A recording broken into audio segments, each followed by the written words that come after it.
What is the primary goal of developing a risk response plan? A. To ignore identified risks. B. To transfer all risks to third parties. C. To address and mitigate identified risks effectively. D. To create more risks. Answer. C. To address and mitigate identified risks effectively. Which of the following risk response strategies involves taking actions to reduce the likelihood or impact of identified risks? A. Risk acceptance. B. Risk avoidance. C. Risk transference. D. Risk mitigation. Answer. D. Risk mitigation. What is the primary objective of risk transference as a risk response strategy? A. To ignore identified risks. B. To shift the financial burden of risks to third parties. C. To increase the likelihood of risks occurring. D. To create more risks. Answer. B. To shift the financial burden of risks to third parties.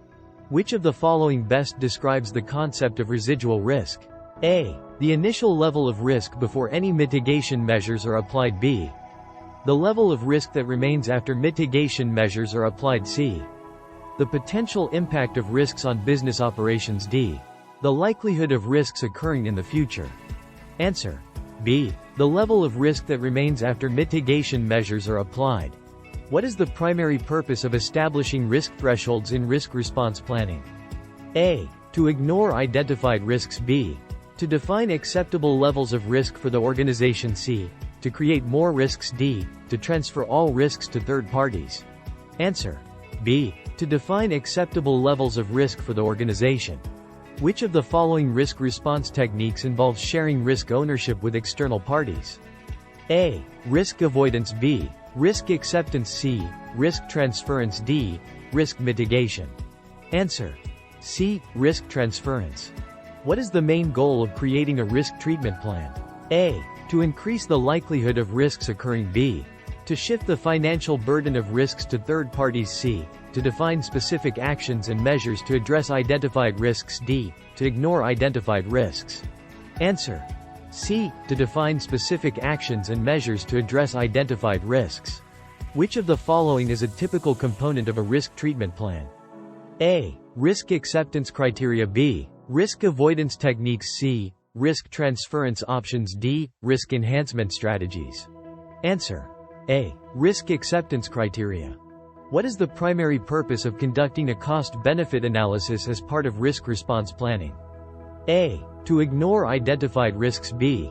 To increase the likelihood of risks occurring. C.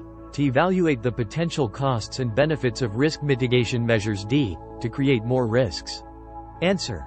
C. To evaluate the potential costs and benefits of risk mitigation measures. Which of the following is a key consideration when selecting risk response options?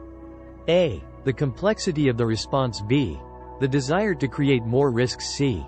The size of the risk register. D. The color of the risk report. Answer. A. The complexity of the response. What is the primary objective of risk reporting?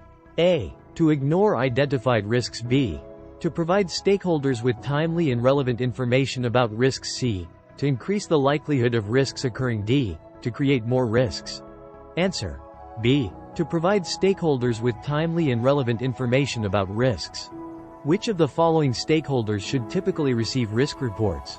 A. Only senior management. B. Only IT department staff. C. All employees. D. Relevant stakeholders at various levels of the organization. Answer.